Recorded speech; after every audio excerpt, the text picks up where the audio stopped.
Okay, I know Hi Void, how you doing? I know I've started one of these with a what the fuck did I just watch before, but I don't know if I can start one like that again because after this one,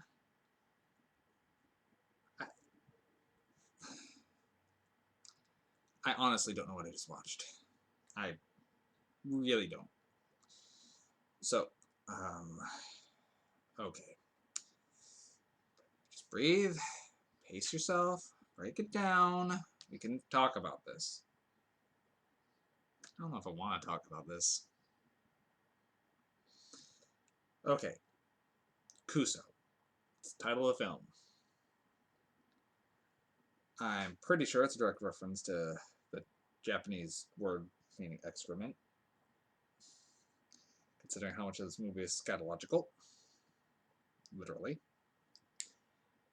Okay, so uh, Flying Lotus is a rapper who's I don't know anything about him. I know he does some work on Adult Swim, and this kind of feels a little in that vein. But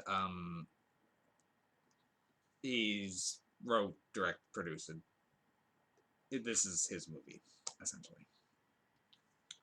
And I best as I can figure, it's a series of vignettes that are interwoven. So you don't like go from it's like an anthology sort of. You don't go from 1 to 2 to 3 to 4. You start at 1, you go to 2, you go back to 1, you go to 3, you go to 4, back to 1 to 2 to 2 to 4 to 1 to. It's completely random for which ones you're drifting into and out of, but thankfully they're at least in order of like you're not going back and forth in the plot lines on any of them. What loosely can be called plot lines on them.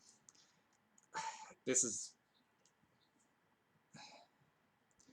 so at the very beginning. It seems to be there's an earthquake in Los Angeles, and whatever that happened because of that. Now we're in this weird, surreal, mutated after time that is now going out of its way to find every possible way to offend your sensibilities. This movie is gross. It's disgusting. I don't get disgusted easy, but this movie is something else. Every bodily fluid you can think of, except for possibly urine, shows up. And I mean every. I mean every. You got quite a bit. Then you got saliva, you got mucus, you got vomit, you got shit, you got semen, you got vaginal secretions, you got everything. Blood. Oh, there's also blood. Blood's actually one of the least used ones. There's a lot of shit in this movie. Literally. Okay. So, every time it switches from one scenario to another, it will have some strange animation break or poetry thing or odd television report. It's like there's papercraft animation, there's some stop motion, there's a lot of passion went into this. It's artistic in a way. Okay, so there's four main. I was trying to call them stories because plot is only so on them. It's more of like a really surreal, disgusting slice of life, I guess. Okay, I mean, I knew I was in for something where after the beginning opens up with a odd musical number. Yeah, there's musical numbers, a lot of singing, mostly towards the beginning and the end. A little bit of a man serenading another man's ass, but more on that later. Okay. When you open up and one of the first scenes involves erotic asphyxiations. It pretty much opens up with a man overhearing another couple having sex, so he hints, like taps on the wall, and his girlfriend comes in and begins strangling him while he masturbates. Before cutting to one of the other scenes. So I'll just go. I'm not going to go in the weird back and forth things. It's easiest to try to cover them in things. So the first segment there. The one's called Royal, and it goes from there to involving her having this weird animate boil on her neck that later fillets the guy. Yeah, there's nudity in this movie. None of it's attractive. You got tits, you got dicks, you see lady parts, you see a lot of ass, and not just usual Hollywood ass either. This is, you see full on guy spreading his ass, and then a creature coming out to give fluids to another. Pace yourself, one part at a time. We'll get through this. Going to get through this. Royal. Okay, so that's actually pretty much all there is to it. It's mostly him trying to. She has this little cloth around her neck, and he was at first asking about it. And in the later segments, it's revealed that underneath it is this animate boil that talks and apparently gives very good fellatio.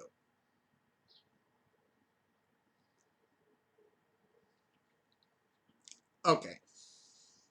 That's pretty much what that story is. Mr. Quiggle is probably the longest of the ones. It keeps. At first, I thought it was two separate stories at first.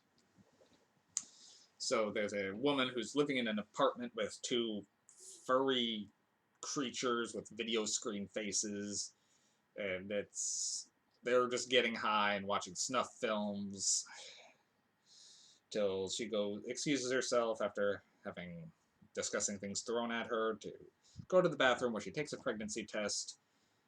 And as she's finding out she's pregnant, a man's head comes out of the toilet beneath her, and apparently this is the guy who assaulted her when she was asleep at a party. So it's probably this guy who's from the toilet, who she has a restraining order against him, by the way.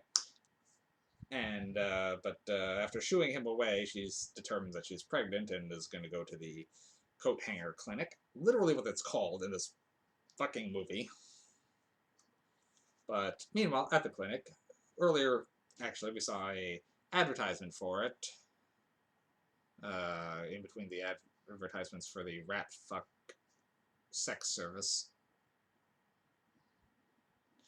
This movie is so scattershot, it's hard to follow, even trying to get a line of thought going for it. Anyway, there's a man who's has a fear. The clinic supposedly can also cure any fear, or anxiety. So a man's also going there, and they kind of meet in the waiting room. So at first I thought this was one story about her, one story about him, because she's just kind of in the background at this portion, because you don't actually see her doing too much at the clinic, other than having a conversation with the guy, who he convinces her to at least talk to the guy who raped her about getting an abortion. Yeah, that was hitting all the notes. Anyway, his therapy is because he's got a fear of breasts, I guess. And so the treatment is there's a creature living in the doctor's ass called Mr. Quiggle, he pretty much has to sing the creature out of the guy's ass to drink fluids from it to cure himself, and have psychedelic weird visions the entire time. But it works, apparently. Anyway, she goes back to talk to the other guy. They get into a conflict. The interdimensional fuzzy creatures, zap him into another snuff film before finding out that she's pregnant. So they do the natural thing and psychically pull the fetus out of her. And then she decides that they should smoke it.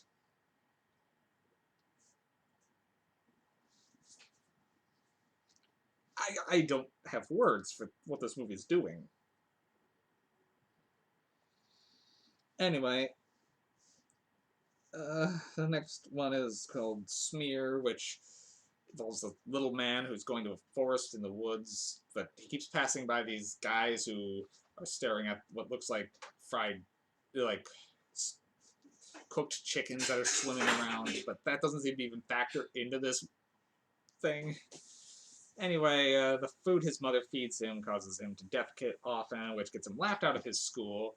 So he starts feeding it to these weird orifices in the woods with worm-like tongues that seem to enjoy getting this feces smeared on them.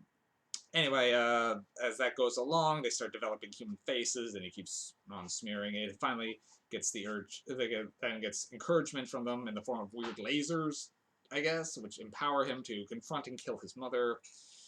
And then he comes back and does some smear, but with dog excrement this time, which seems to kill it or something.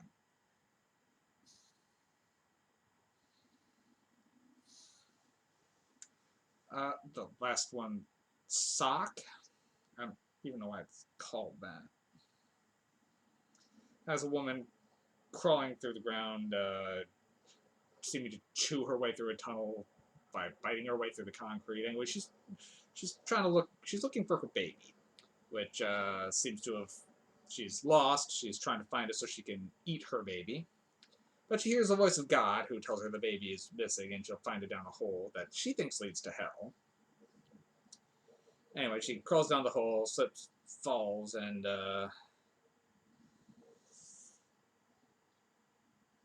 anyway gets kind of fused to another woman, or maybe she was already like that. I don't know. She gets swallowed by a creature. Gets in a long serial tunnel. It's just I don't even know. This one's weird. They're all weird. And then it has an extra by another spoken performance piece of near musical poetry.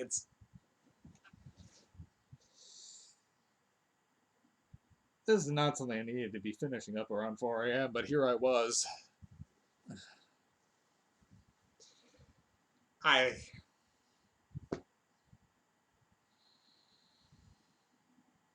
did not like this movie. I can appreciate what its artistic, the effort, I will say. The effects, they aren't, the effects are good. The art, weird artsy pieces in between the scenarios are hypnotic, disturbing. I will say I'm not going to forget this movie. So I'm going to give this one 3 MacGuffins. And that's just because I can see the effort on screen. I can see they put a lot into this. It's not for me. But it's gross. It's disturbing. It's going out of its way to offend any and all sensibilities. It's a gross movie. But it's trying to be a gross movie, so mission success, guys! I'll give it 3, just because I can't say I was bored during this movie. It didn't put me to sleep. In fact, it took me a while to fall asleep after it. Then no one's half-assing it. It's full ass in this movie. It's full ass.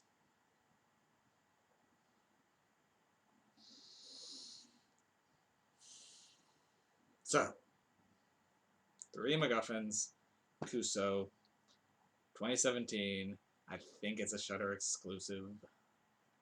I could be wrong on that point, but that's just my recollection. I know some people have written that this might be the grossest movie of all time. I don't know if I can rightfully disagree with that. Okay.